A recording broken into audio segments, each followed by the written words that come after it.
करें एक बार फिर रिपीट दोबारा से। तो शुष्क अपने आप में 100 था। अब उसके दो भाग हो गए, एक बालू का स्तूप युक्त और एक बालू का स्तूप मुक्त। अब पेपर में क्या आएगा कि युक्त कितना, तो आप ये देखो युक्त कितना 58.5 और मुक्त कितना 41.5। लेकिन अगर एग्जाम देखते हो पुराने, तो सबसे ज्यादा जो क्वेश्चन आया हुआ है ना वो मुक्त का आया हुआ है। और जेईएन का जो पेपर हुआ उसमें क्वेश्चन आया कि राजस्थान में क्यों मुक्त ट्रेप। अब एक चीज सोचो कि ये तो कभी पढ़ा हुआ ही नहीं है, पहली बार अगर किसी ने पढ़ा तो उसको तो ऐसा लगा कि ये तो आउट ऑफ सिलेबस पूछ लिया है ना। लेकिन भाई जो दिनस बोर्ड है ना वो सीधा नहीं पूछता, वो थोड़ा सा हटके पूछता है, कोई दिक्कत नहीं है। लेकिन जैसे ये देखा कि ऑप्शन में क्या लिखा हुआ था, ऑप्शन में बालोतरा भी था, पोखरण भी था, फलोदी भी था, तो पता लग गया कि नहीं नहीं नहीं ये है तो वही, बस नाम बदल दिया। तो उससे पता लग गया कि ये बालू का स्तूप मुक्त है। थोड़ा सा एक अंदाजा, क्योंकि जीके का सबसे बड़ा रोल है, सीधा क्वेश्चन नहीं आएगा। ये भूल जाओ कि जो पहले क्वेश्चन आते थे वैसे आ जाएंगे, नहीं आएगा। क्यों नहीं आएगा? क्योंकि मेरिट आप देखो, अभी ताजा उदाहरण बताता हूं। तो आप ये देखो कि पंजाबी का पेपर हुआ, पंजाबी का रिजल्ट आ गया फर्स्ट ग्रेड में, और आप सबको ये पता है कि भाई सीटें खाली रह गई। टोटल सीट कितनी थी 15, और भरी गई एक तरफ से 4 और 11 सीट खाली। तो ये बताओ कि कंपटीशन कहाँ है? कंप्यूटर अनुदेशक का एग्जाम सबसे बड़ा, सीटें वहीं भी खाली 2-2,500। पीटीआई डबल करके भी 6,000 पहुंचे, तो वहां भी सीट खाली रह रही है एक तरफ से। चलो डबलिंग में पूरा होगा वो, तो इसका मतलब कंपटीशन नहीं है। और अब जो फर्स्ट ग्रेड है, ये जो क्वेश्चन मैं बता रहा हूं ना, हर एग्जाम में यहां से क्वेश्चन आएगा। फर्स्ट ग्रेड का उदाहरण ये है कि जीके में विद्यार्थी के 40% नंबर नहीं बन रहे। अब आप देखो कि अपने कहते हैं कि नहीं 40% तो आ ही जाएंगे, नहीं आते। क्या होता है कि एग्जाम का माहौल अलग है। आप जब पेपर करने बैठोगे ना, तो वहां का जो माहौल है, या तो उसके लिए पहले तैयार हो जाओ। और तैयार कब होंगे? जब आप कोई बार बार टेस्ट दोगे। जितने टेस्ट दो उसमें एक ही बात को सोच लो कि मेरे को गलत नहीं करना, भले ही कुछ भी हो जाए, जितने क्वेश्चन आते हैं उतने ही करूंगा मैं।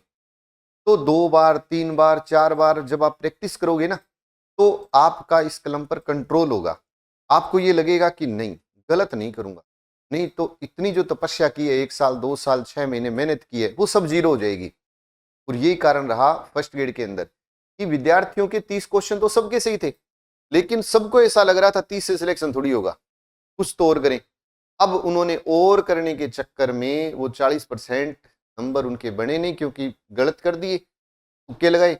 अब तुक्के लगाए, मैं कहता हूँ 20 क्वेश्चनों की तुक्के लगाए, मैं तो कहता हूँ वो गलत है। 20 गलत है तो इसका मतलब 6 सही चले गए, और 30 वाला सीधा ही आ गया 24 पर, उसका सिलेक्शन नहीं हुआ। यही कंप्यूटर अनुदेशक में हुआ, पंजाबी के पेपर में हुआ, बहुत सारे एग्जाम अब देखने को मिल रहे हैं 40% का क्राइटेरिया पार नहीं हो। तो मैं ये कहता हूं जैसे आप यहां पर अब क्लास लगाते हो ना, तो आपको ऐसा होना चाहिए कि जैसे मान लो मैं पढ़ाऊं या कोई भी टीचर, तो अगर मैं एक शब्द लिख रहा हूं, एक लाइन लिख रहा हूं, आप यहां पे रिस्क मत लो। आप ये मत सोचो कि सर ये शब्द तो याद नहीं हो रहा, ये याद हो गया बस। अरे भाई ये भी आ सकता है। हर लाइन को ऐसे समझो कि ये ही पेपर में आएगा, फिर तो देखो तैयारी शानदार हो जाएगी।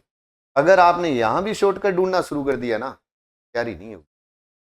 इसलिए पहला काम ये करना है कि हर टॉपिक को ऐसे पढ़ना है जैसे सारा पेपर इसी से आएगा, हर लाइन को ऐसे पढ़ना है। दूसरी बात ये कि जब इसका मूल्यांकन हो, टेस्ट हो, तो इतनी ईमानदारी रखनी, चाहे बराबर में कोई कितना भी पेपर अच्छा कर रहा हो, हमें नकल नहीं करनी, क्योंकि नकल कर ली तो आप अपना मूल्यांकन नहीं कर सकते। चलो एक बार फिर रिपीट करते हैं कि दो दो हैं। शुष्क अपने आप में 100 था, एक बालू का स्तूप युक्त, एक बालू का स्तूप मुक्त। अब युक्त 58.5 तो मुक्त कितना 41.5। पेपर में आया, सेकंड ग्रेड के अंदर आया, आरएएस में हर एग्जाम में पूछा गया। उसने कहा कि मुक्त कहां पर है, तो एक त्रिकोण है, पोखरण बालोतरा से फलोदी के बीच में बालू का मुक्त प्रदेश पाया जाता है। अब पोखरण का है जैसलमेर, बालोतरा का है बाड़मेर, और फलोदी कहाँ है, जोधपुर। इन तीनों को मिला दो तो सौर ऊर्जा त्रिकोण बन गया। तीनों को मिलाओगे तो सौर ऊर्जा त्रिकोण है। आप ये कह दो सौर ऊर्जा त्रिकोण में बालू का मुक्त है, वैसे भी याद हो सकता है। पोकरण से बालोत्रा का भाग मगरा कहलाता है।